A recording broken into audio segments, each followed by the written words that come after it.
दोनों ही प्रदेश कमोबेश चुनावी मोड में जा चुके हैं। चुनाव में तकरीबन 10-11 महीने का समय बाकी है, लेकिन प्रदेश के दोनों महत्वपूर्ण राजनीतिक दल अर्थात भारतीय जनता पार्टी और भारतीय राष्ट्रीय कांग्रेस का हर कदम अब ये बताता है कि वह केवल और केवल चुनाव के लिए काम कर रहे हैं। वर्तमान में हमारी बातचीत के केंद्र में मध्य प्रदेश कांग्रेस के द्वारा उठाया गया कदम है। मध्य प्रदेश कांग्रेस के अध्यक्ष हैं कमलनाथ। चोट खाए हुए हैं, इस बात के दर्द के साथ राजनीति में सक्रिय हैं कि वह 2018 में सरकार बनाने में कामयाब रहे थे, पर सरकार बनाए रखने में कामयाब नहीं रहे। ये टीस है, ये दर्द है, ये तकलीफ है जो कमलनाथ के चेहरे पर और उनके हाव भाव पर जाहिर होती है। वह 2023 को अपने जीवन की निर्णायक लड़ाई के तौर पर देख रहे हैं। भारतीय जनता पार्टी जैसे सशक्त राजनीतिक दल से उनका मुकाबला है। भारतीय जनता पार्टी ने अपनी स्थापना के बाद से एक विचारवान राजनीतिज्ञ के तौर पर अपनी पार्टी में कई लोगों को प्रस्तुत किया। अब कांग्रेस पार्टी भी उस राह पर जाती हुई दिख रही है। कमलनाथ के मीडिया सलाहकार हैं पीयूष बबेले जी, उनके द्वारा एक किताब लिखी गई है। उस किताब के माध्यम से कांग्रेसियों को बताने की चेष्टा की जा रही है कि इस देश के बनाने में, इस देश को आज़ादी दिलाने में कांग्रेस की क्या भूमिका रही है, ताकि जनमानस को यह बताया जा सके कि कांग्रेस कोई गाली नहीं है, बल्कि कांग्रेस एक कुर्बानी का नाम है। कांग्रेस ने एक संघर्ष किया है और उस संघर्ष को एंडोर्स करने का काम जनता का है। अब न केवल इस किताब में कांग्रेस के तमाम नेताओं के संदर्भ में बताया गया है, कांग्रेस के संदर्भ में जो कुछ पिछले दिनों सोशल मीडिया के माध्यम से किस्से कहानियां प्रचलित की जाते हैं कि कैसे जवाहरलाल नेहरू और सरदार वल्लभ पटेल के बीच में संघर्ष था, कैसे महात्मा गांधी ने इस देश को नुकसान पहुंचाने का काम किया, कैसे भगत सिंह और सुभाष चंद्र बोस कांग्रेस से किस प्रकार का दुराभाव रखते थे, इनके जवाब देने की भी कोशिश इस किताब में है। कुल 52 पन्ने की किताब है, लेकिन उस 52 पन्ने की किताब के माध्यम से सियासत में एक नई कहानी लिखने की कोशिश है। महत्वपूर्ण बात यह है कि एक दूसरे को गाली देने के स्थान पर विचार के आधार पर यह लड़ाई शुरू हुई है, इसका स्वागत किया जाना चाहिए। आज हम इसी पर बात करेंगे। 3 खास मेहमान हमारे साथ इस चर्चा का हिस्सा बनने के लिए मौजूद हैं। उनसे आपका परिचय कराएं, उससे पहले देखते हैं वो खास रिपोर्ट जो इस विषय को केंद्र में रखकर हमारे साथी ने तैयार की है। देखिए ये रिपोर्ट।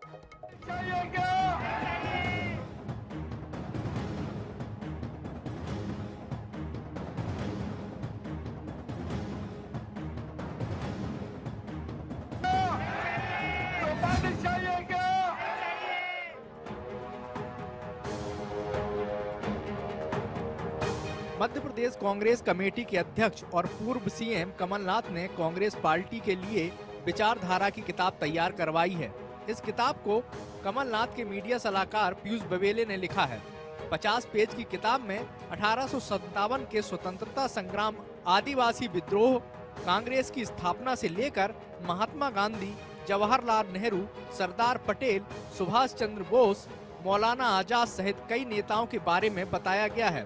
साथ ही इसके कुछ पेजों में भारतीय स्वतंत्रता आंदोलन की नकारात्मक शक्तियां संगठन शीर्षक नाम से पेज पर आरएसएस, मुस्लिम लीग, हिंदू महासभा को आजादी के आंदोलन की नकारात्मक शक्तियां बताया गया है। किताब में लिखा है कि कांग्रेस और आजाद हिंद फौज जैसी राष्ट्रीय शक्तियां स्वतंत्रता के लिए काम कर रही थीं, तो वहीं मुस्लिम लीग और हिंदू दक्षिणपंथी संगठन की भूमिका नकारात्मक थी। मुस्लिम लीग के प्रमुख नेता मोहम्मद अली जिन्ना के कारण देश का विभाजन हुआ। मुस्लिम लीग ने कभी अंग्रेजों के खिलाफ कोई आंदोलन नहीं किया, बल्कि अंग्रेजों की तारीफ की। इसी तरह का व्यवहार हिंदू दक्षिणपंथी संगठनों का भी रहा, जिसमें मुख्य रूप से आरएसएस और हिंदू महासभा शामिल हैं। इन दोनों संगठनों के सहयोग से पहले जनसंघ और बाद में भाजपा पार्टी का उदय हुआ। भाजपा खुद को राष्ट्रवादी पार्टी कहती है, लेकिन सच्चाई यह है कि जब आजादी की लड़ाई में राष्ट्रवाद दिखाने का सही समय था, तब इसके पूर्ववर्ती संगठन खामोश थे या आजादी की लड़ाई का विरोध कर रहे थे। किताब में लेखक ने बीजेपी के पूर्ववर्ती संगठनों को आजादी विरोधी बताया है, जिसको लेकर अब बीजेपी इस पर आपत्ति जता रही है। ये वो कांग्रेस नहीं है जो सरदार वल्लभ भाई पटेल की थी, उसने आजादी के लिए कुछ किया। और आरएसएस जैसे संगठन जो देशभक्त संगठन है, जिसने इस देश की एकता अखंडता को कायम रखा है, उन त्यागी और तपस्वी लोगों के खिलाफ बोलने का अधिकार नहीं है, हैसियत नहीं है कांग्रेस के नेताओं की। ये इस तरह से तोड़ मरोड़ कर इतिहास प्रस्तुत करना, ये कांग्रेस की आदत नहीं। वहीं कांग्रेस मीडिया विभाग के अध्यक्ष के मिश्रा ने कहा है कि यह किताब जहरीली विचारधारा जो नेहरू गांधी परिवार और सरदार पटेल तथा भगत सिंह जैसे आजादी के हमारे नायकों के लिए फैलाई जा रही उसे दूर करने के लिए है। उन्होंने कहा कि मैं अपने साथियों के साथ भाजपा कार्यालय जाकर यह पुस्तक बीजेपी प्रदेश अध्यक्ष बीडी शर्मा को सौंपकर उनसे आग्रह करूंगा कि कम से कम आपकी विचारधारा अब जहर परोसना बंद करे। भारतीय जनता पार्टी को उस हर हकीकत पर एतराज होता है जो देश को समर्पित होती है। भाजपा के दफ्तर जाएंगे, वहां प्रदेश अध्यक्ष जी को हम लोग पुस्तक भेंट करेंगे, उनसे आग्रह करेंगे कि वह पहले पढ़ें कि वो सिर्फ संघ का साहित्य पढ़ते हैं जो विष घोलता है, तो पॉजिटिविटी लाने के लिए इस साहित्य को भी पढ़ें, फिर टिप्पणी करें। वो पढ़ने के पहले ही उद्वेलित हो जाते हैं।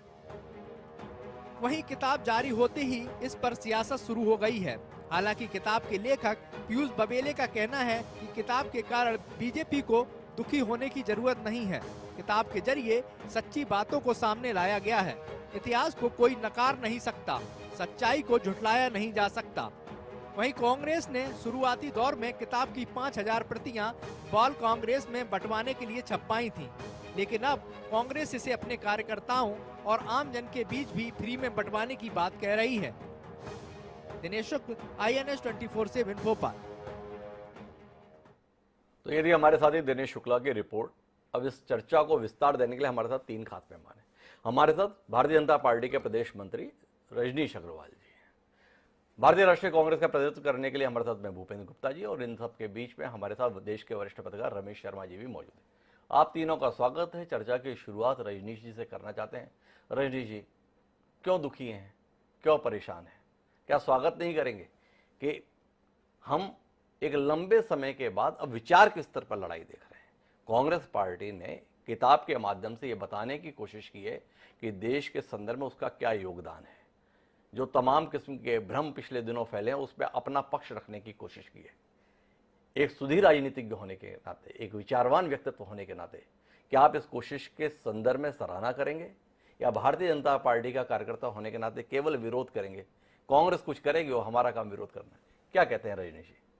पहली बात तो मुझे बहुत आपत्ति है आपको इस कहना कि भारतीय जनता पार्टी दुखी है। किस बात से दुखी है साहब? आप ही अनुमान लगा लीजिए, आप ही विश्लेषण करके आप ही घोषणा कर दीजिए कि भाजपा दुखी है जी। हम तो हर प्रकार की चर्चा के लिए तैयार। कल भी तो ये नई चर्चा थोड़ी है जी, ये नई चर्चा नहीं है। आजादी के बाद से लगातार इस प्रकार की चर्चाएं करने का काम हुआ है। जनसंघ भाजपा संघ तो छोड़िए, इस देश के क्रांतिकारियों ने, जिनकी ना रियासत थी ना जिनकी सियासत थी, जो केवल स्वतंत्रता के लिए अपना सब कुछ दान करके, अपने सपने भी दान करके चले गए, आहूत करके चले गए, उनका उल्लेख तक इन्होंने नहीं किया। इन्होंने तो क्रांतिकारियों को भी आजाद भारत में आतंकवादी पढ़ाने का काम NCERT की किताबें में किया, जिसको बाद में जब doctor Murli Manohar Joshi ji HRD minister हुए तो उसको हटाने का काम किया, जैसे ये भगवाकरण कहा करते थे। तथ्यों के साथ में उस बारे में मैं बात कर सकता हूं। संघ की जहां तक बात है, राष्ट्रीय, मैं 1 मिनट रोकना चाहूंगा रजनीश जी। बात तो तथ्यों पर ही होगी। बहुत विनम्रता के साथ आपसे जानना चाहूंगा कि मुरली मनोहर जोशी इस देश के मानव संसाधन मंत्री कब बने थे? हम लोग जब स्कूल में पढ़े, हमने भी अपने स्कूल के किताबों में चंद्रशेखर आजाद को इस देश का महान क्रांतिकारी के रूप में ही पढ़ा। भगत सिंह को भी हमारे से पहली वाली पीढ़ी ने भी किताबों में, जो इस देश के पाठ्यक्रम में पढ़ाया गया, क्रांतिकारी के तौर पर पढ़ाया गया। बताया गया कि आज़ादी के मत वाले थे। राम प्रसाद बिस्मिल, अशफाक उल्ला खां, खुदीराम बोस, इन सबके संदर्भ में भी देश की किताबों में उनके योगदान को रेखांकित ही किया गया। क्या आप ये कहना चाहते हैं कि इन नामों से इस देश की पीढ़ी तभी परिचित हुई जब भारतीय जनता पार्टी की सरकार अस्तित्व में आई, जब मुरली मनोहर जोशी जैसा विद्वान व्यक्ति इस देश का शिक्षा मंत्री बना, तभी लोगों को पता चला, अरे ये भी लोग थे जो इस देश के लिए लड़ाई लड़े थे, यही लोग जो देश के क्रांति करी थे? वाकई ऐसा था रजनीश जी? हाँ, बहुत कुछ था ऐसा। अच्छा, बहुत कुछ था। NCERT की किताबों में पढ़ाया गया, विपिन बोस की किताब में पढ़ाया गया, सतीश चंद्र की किताब में पढ़ाया गया, भगत सिंह को आतंकवादी पढ़ाया गया। जिन चंद्रशेखर आजाद की आप उल्लेख कर रहे हैं, उन चंद्रशेखर आजाद की, माफ कीजिएगा रजनीश जी, चंद्रशेखर आजाद को आतंकवादी बताने का काम मायावती जी के द्वारा किया गया था, जिसके संदर्भ में हरिओम पवार ने कविता भी लिखी थी और यह बताया था कि जो आतंकवादी बता रहा है उसके साथ आप मिलकर सरकार चला रहे हैं। बहरहाल अभी हम विषय पर रहते हैं। आपसे जानना यह चाहता हूं कि कांग्रेस ने एक किताब के माध्यम से अपनी नई पीढ़ी को अवगत कराने की कोशिश की है।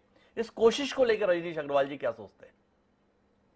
हिमांशु जी, पहली बात, आप मुझे दर्शकों के सामने गलत संदर्भ में, मैंने कहा भगत सिंह को आतंकवादी, आप कह रहे हैं चंद्रशेखर आजाद को आतंकवादी।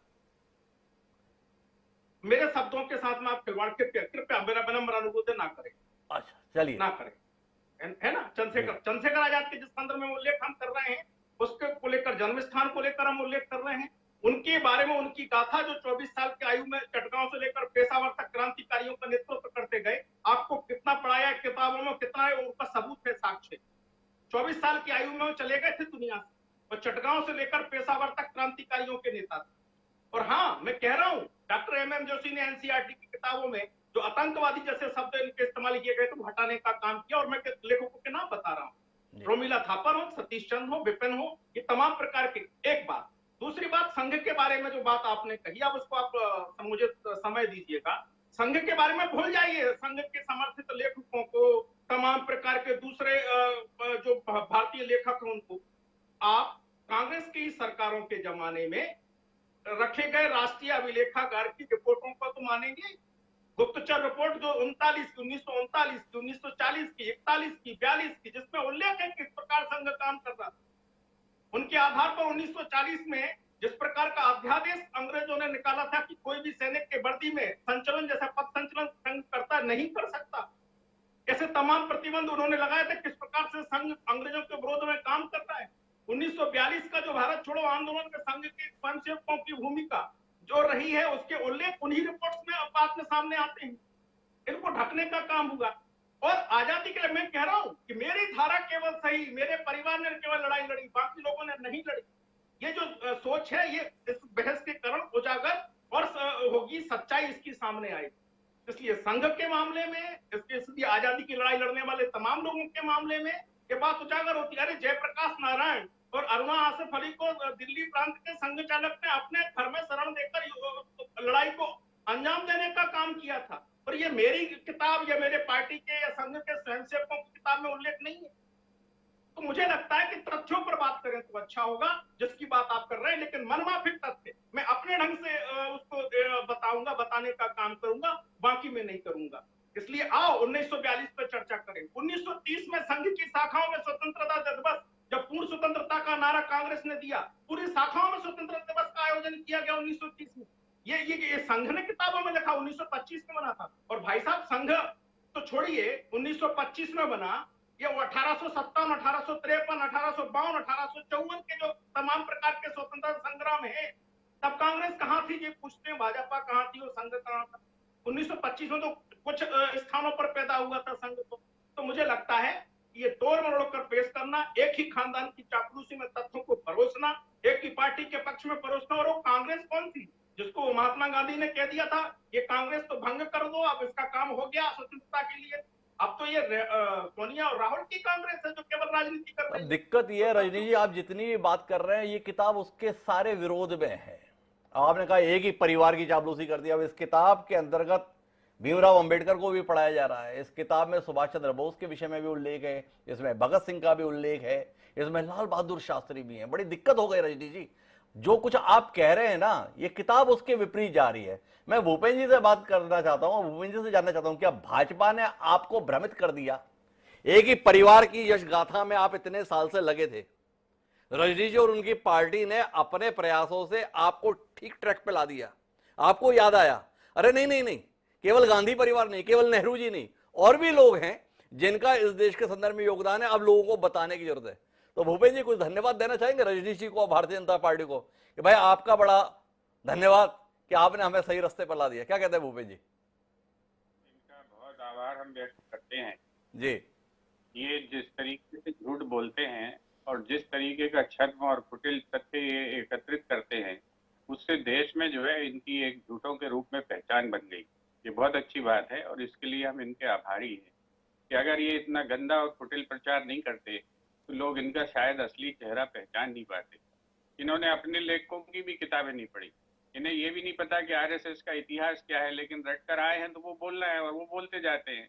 इनसे कहें कि आप जो है कम से कम जो है लाल कृष्ण आडवाणी की ऑटोबायोग्राफी पढ़ लें। उस ऑटोबायोग्राफी में लिखा है कि संघ उनसे कहता था कि जो है भगत सिंह का विरोध करना है, और उन्होंने संघ के नेताओं से सवाल किया कि जब वो आजादी और भारत माता की बेड़ियां छुड़ाने की लड़ाई लड़ रहे हैं तो हम उनके विरोध में क्यों हैं। इनसे पूछे, पढ़े लाल कृष्ण आडवाणी को, कुछ कुछ इनके नेता सच भी बोलते हैं। उनमें से आडवाणी जी ने बहुत सारे तथ्य लिखे हैं। आडवाणी जी यहाँ पर जो है विस्थापित होकर नहीं आए थे।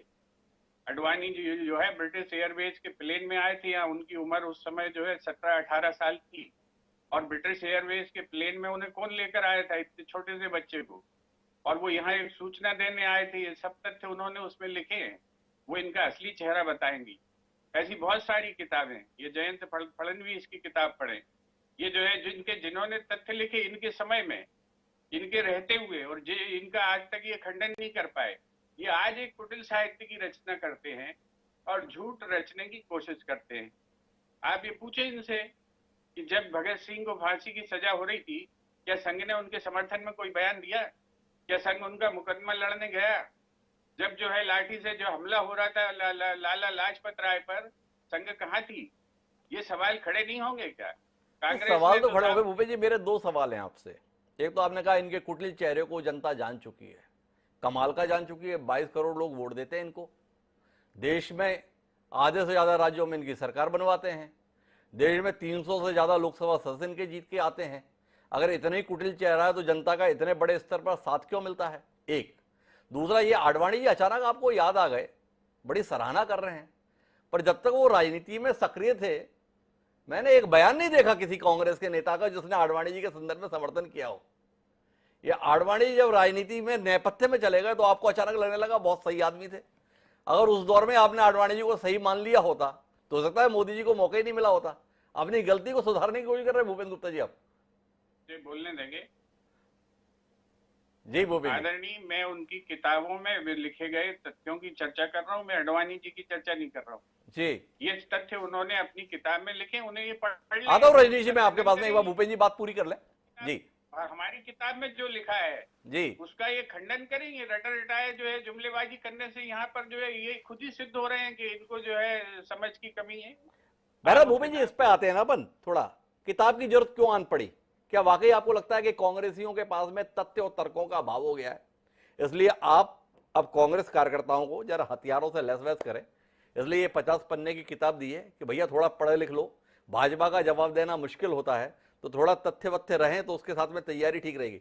क्यों आई किताब इतने लंबे समय बाद? एक किताब जो विचार की शक्ल में आई है, अच्छी कोशिश है, पर क्यों है? सैकड़ों किताबें हैं। ये तो आज एक प्रेस के लिए एक ये मुद्दा है आजादी के आंदोलन पर, और निरंतर किताबें लिखी जा रही हैं। ये जो है ये किताब कोई अकेली किताब नहीं है, और इन पर जो है चर्चा भी होती है। जो सुधीवन लोग हैं वो सारे के सारे लोग इन पर चर्चाएं भी करते हैं। संघ कुछ लिखता है वो भैया हम तो आपके बड़े मुरीद हैं कि आप बड़ी साफगोई से बात करते हैं। ये आप अचानक इस किताब को कह रहे हैं कि बहुत सी किताबें हैं। भाई पहले कौन सी किताब आप ऐसे बंटवाते थे? 5000 किताब आप बाल कांग्रेस में से छपवा के बंटवा रहे हैं। अब बात कर रहे हैं हर कांग्रेस कार्यकर्ता को उपलब्ध करवाएंगे, जनता में भी जन जन तक पहुंचाएंगे। तो कुछ ना कुछ महत्व तो आपने इस किताब को औरों से अलग रखा है ना, थोड़ा बताइए तो सही, क्यों बच रहे?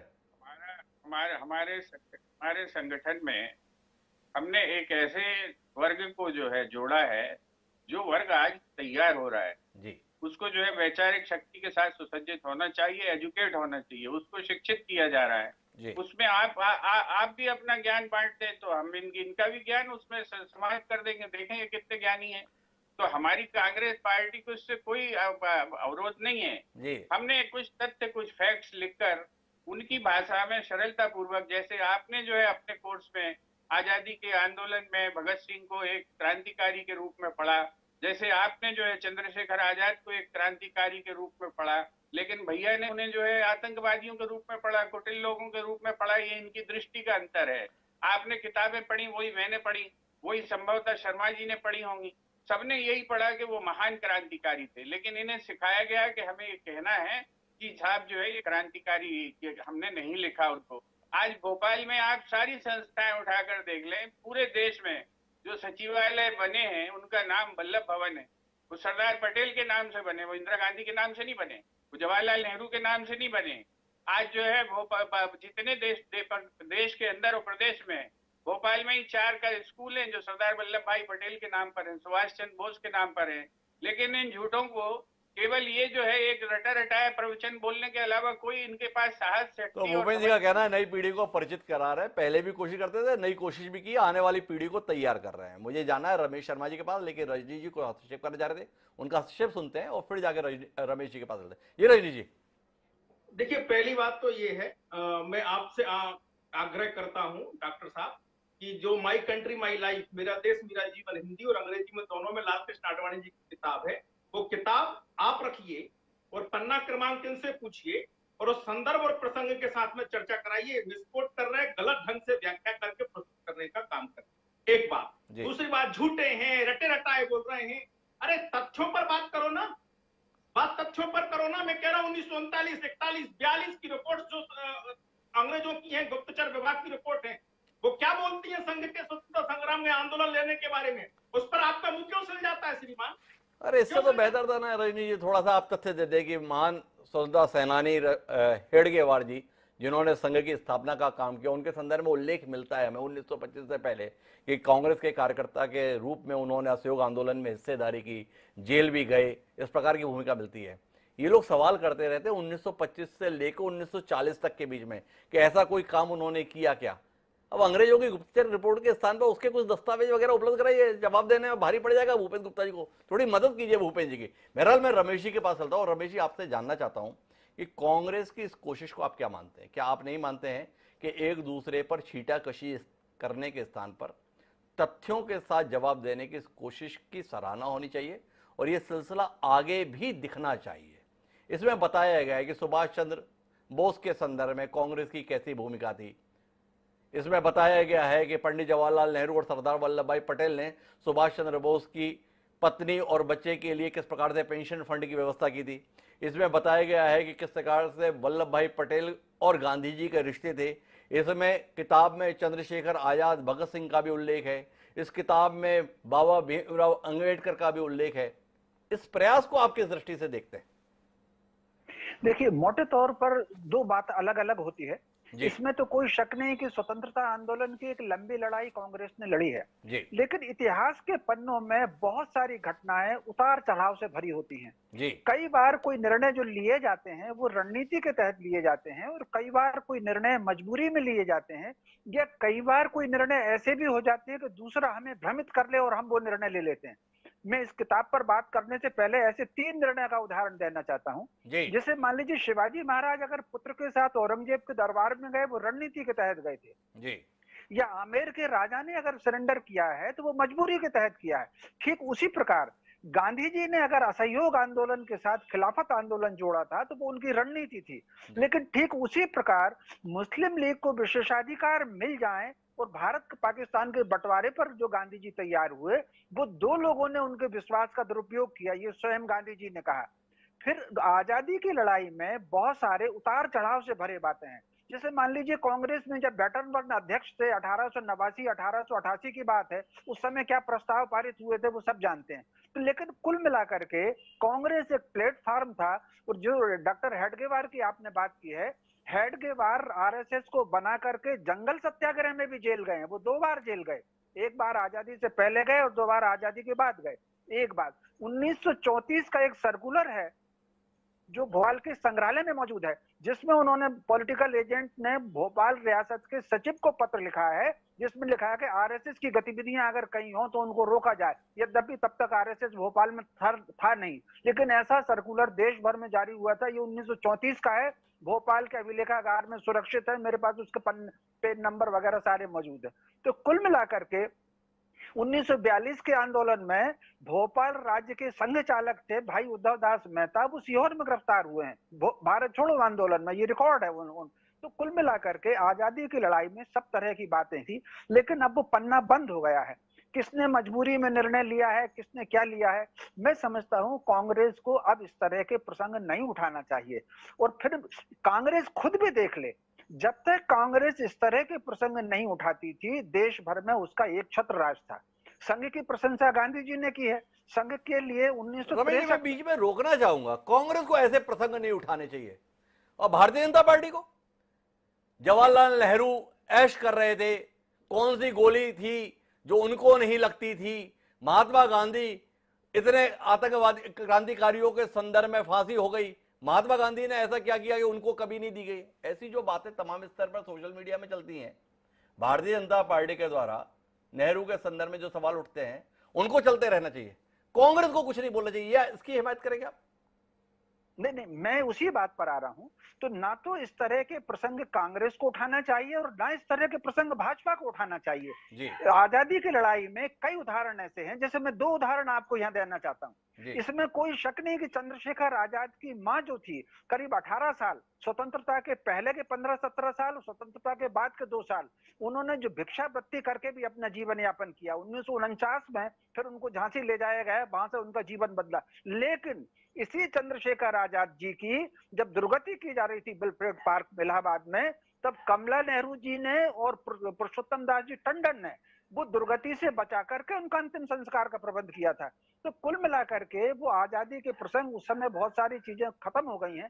तो ना तो भाजपा को वो प्रसंग अब लेना चाहिए, ना कांग्रेस को प्रसंग लेना चाहिए। इस समय हमको एकता की बात करना चाहिए।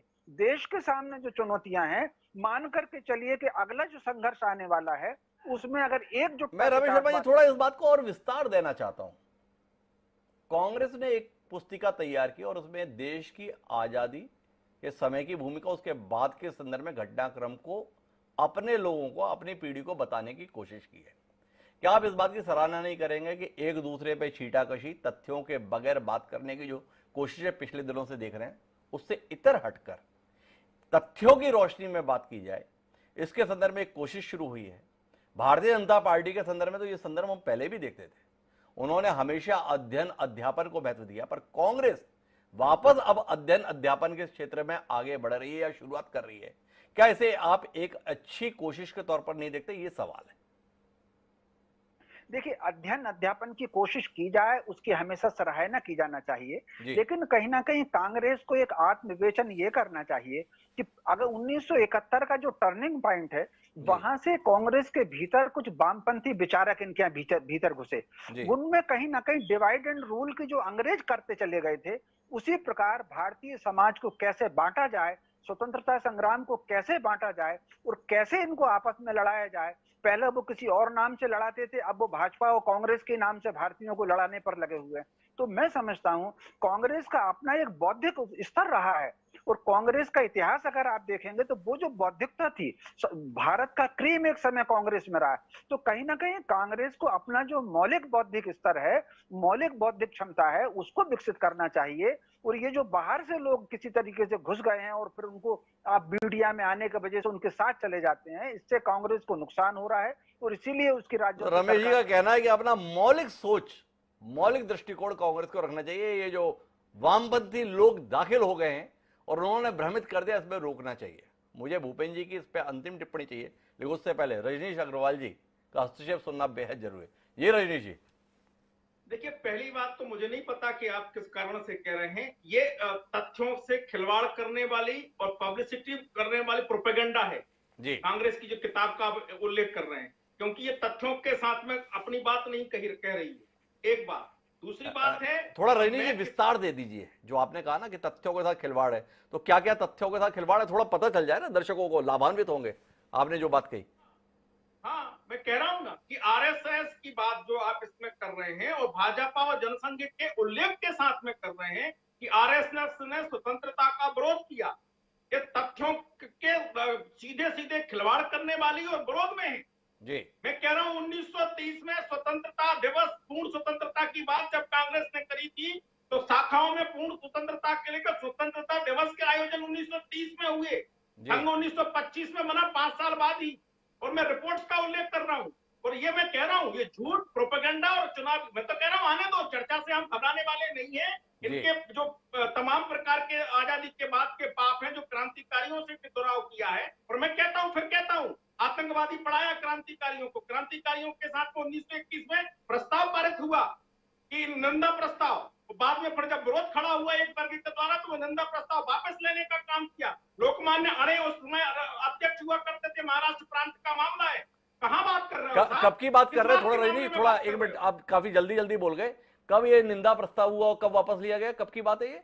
1921 में महाराष्ट्र प्रांत का 1921 में के निंदा प्रस्ताव महाराष्ट्र प्रांत में कांग्रेस का लोकमान्य अड़े उस समय अध्यक्ष 1921 में ना जी।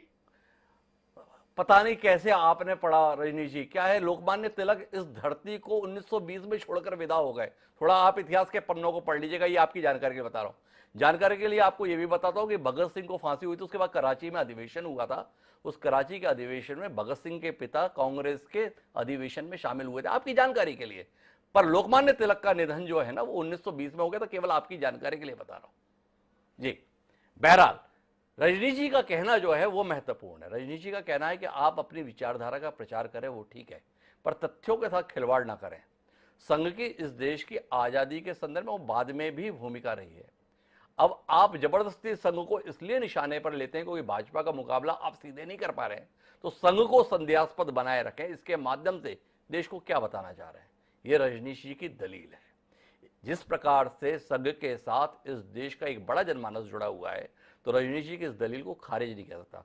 मैं वापस भूपेंद्र जी आखिरी टिप्पणी के लिए आपके पास आना चाहूँगा। अपने विचार का, अपने योगदान का उल्लेख तो ठीक, पर क्या बगैर इसके काम बन नहीं सकता कि आप संघ के संदर्भ में जब तक 2-4 खराब बातें ना कर लें तब तक आपको लगता है कि आपका काम बना नहीं। भूपेंद्र जी आखिरी टिप्पणी कार्यक्रम की। जब तक ये किताब नहीं पढ़ ले, बिना किताब पढ़े इस तरह की ये बातें जो कर रहे हैं, ये इनके जो है विवेकशीलता की जो है कहानी अपने आप में कहता है। अगर इन्होंने वो किताब पढ़ी होती और तथ्यवार ही उस पर चर्चा करते तो अच्छा लगता। अब ये जो है ये तो सुनिए एक रटा हुआ एक जो इनको दिया गया होगा स्क्रिप्ट, उसको आके इन्होंने यहाँ पर भाषण दे दिया। और जो ये बातें कर रही है सब बातें झूठ है। कुछ तो आपने ही झूठी सिद्ध कर दी है, कुछ जब समय देंगे तो मैं झूठी सिद्ध कर दूंगा।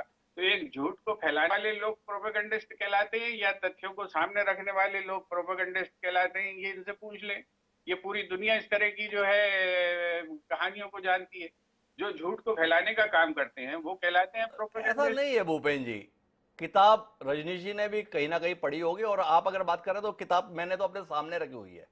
जो रजनीश जी कह रहे हैं वो तथ्यों से गलत नहीं है, किताब में लिखा गया है। 47वां नंबर प्रश्न है कि आरएसएस की स्थापना 1925 में दशहरे के दिन डॉक्टर केशव राम बलिराम हेडगेवार ने की थी, लेकिन आरएसएस अब तक एक भी ऐसा साक्ष्य प्रस्तुत नहीं कर सका जिससे पता चले कि 1925 से लेकर 15 अगस्त 1947 तक उसने आजादी की लड़ाई में किस तरीके की भागीदारी की। रमेश शर्मा जी ने तथ्यों के साथ बता दिया कि इतनी भूमिकाएं तो हमारे सामने है, हेडगेवार जी के संदर्भ में भी भूमिका बता दी।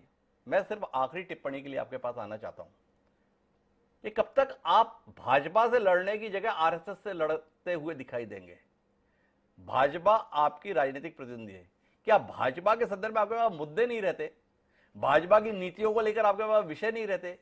क्या भाजपा के नेताओं के पास आपके लिए कोई विषय नहीं है जो आपको संघ की ओर देखना पड़ता है? केवल इसका समाधान कर दीजिए। देखिए भाजपा जो है संघ का प्रॉक्सी संगठन है जी। संघ ही उसको नियंत्रित करता है, संघ ही उसको कंट्रोल करता है। संघ की सारी जो शक्ति है वो राजनीतिक शक्ति यहाँ से उधार लेता है, पीछे के दरवाजे से सत्ता को नियंत्रित करता है। ये सब जानते हैं, आप भी जानते हैं जी। और जानते हैं तो इसमें गलत क्या है? जो जहाँ पर तोते के प्राण हैं, अगर उनकी हम चर्चा करते हैं तो इन्हें तकलीफ इसलिए तो होती है। क्या आप ये जानते तो भूपेंद्र जी का ये कहना है कि हम भाजपा के मुकाबले संघ से इसलिए लड़ते हैं कि मूल शक्ति तो संघ की है, संघ की छाया में ही भाजपा पल्लित वित्त और पोषित होती है, इसलिए हम संघ से लड़ते हैं। लेकिन महत्वपूर्ण बात जो है जिसके संदर्भ में रमेश जी ने बात कही वो सबसे ज्यादा महत्वपूर्ण है, वो ये है कि बात होनी चाहिए लेकिन तथ्यों के संदर्भ में ईमानदारी होनी चाहिए। चाहे कांग्रेस हो या भाजपा, उन्हें आरोप के संदर्भ में, उपलब्धियों के संदर्भ में ईमानदारी बरतनी चाहिए। कांग्रेस अपने योगदान को बताए पर दूसरे के योगदान को सिरे से खारिज कर दे, ये बात ठीक नहीं। आपने चंद्रशेखर आजाद, सुभाष चंद्र बोस और भगत सिंह को तो किताब में स्थान दे दिया क्योंकि आजकल उनकी कोई राजनीतिक पार्टी मैदान में नहीं है। पर संघ के संदर्भ में आप कुछ भी स्वीकारने से इसलिए इंकार कर रहे हैं क्योंकि वह अभी चुनावी मैदान में भाजपा के तौर पर आपको दिखाई देते हैं। क्या तथ्यों के संदर्भ में अपनी सुविधा के साथ ही आने वाली पीढ़ी को अवगत कराया जाएगा या तथ्यों से अवगत कराने के संदर्भ में इस किस्म की बेईमानी से बचा जाएगा, ये सवाल है। लेकिन इतनी बात के लिए सराहना की जानी चाहिए कि कम से कम अब जमीन पर जो लड़ाई है वो विचार के स्तर पर जाती हुई दिख रही है। एक दूसरे के करते फाड़ने के स्थान पर विचारों के स्तर पर बात की जा रही है। इसके संदर्भ में सिलसिला आगे बढ़ना चाहिए। आप तीनों मेहमानों का बहुत बहुत धन्यवाद हमारे साथ इस चर्चा का हिस्सा बनने के लिए। समय एक छोटे से ब्रेक का, ब्रेक के बाद लौटेंगे तो इस सिलसिले को आगे बढ़ाएंगे नए विषय के साथ। कहीं जाइएगा।